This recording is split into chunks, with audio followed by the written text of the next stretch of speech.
Hello guys, another beach resort dito sa may Tinambak, pinuntahan namin.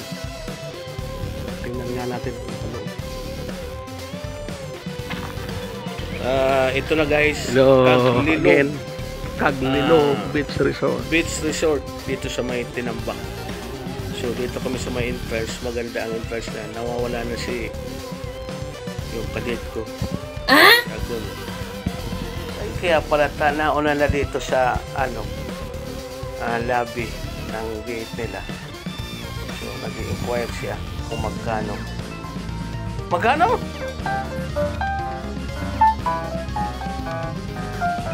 Paano na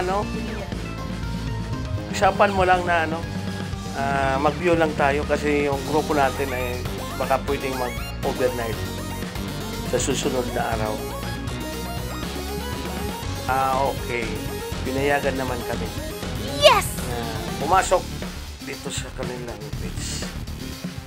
So, ayun. Mauna na ako.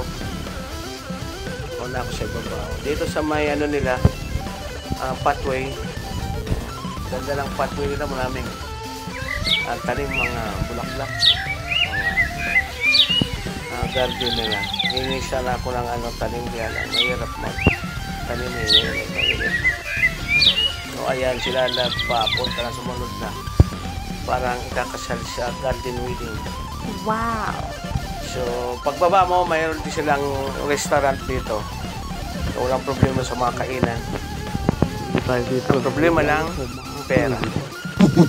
So dito sa may bandang kanan, mas marami ang kakainan dito. Marami silang tindahan dyan.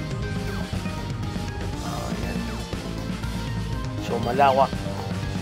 Malawak ang resort nito. White Sand Rim. Marami silang cottages from 500, 1,000, 1,500. So marami. Pipili ka lang dyan. So, medyo walang tao rito kasi pumunta kami dito ang init eh. So mga alas 2 siguro yan ng hapon. So yung mga tao nandun sa gilid, may mga nagsisinda. Yeno TV! Mga nagsasyahan. So maganda dito guys. Panibagong adventure. So may mga punong kahoy. Ayan, malaki na yung punong kahoy. Pwede tayong mag-shot dito kung pupunta tayo dito. Overnight, mayroon silang mataas na yan, nakita. So maganda yung tubig nila, malinis. So hanggang sa muli guys, Yeno TV!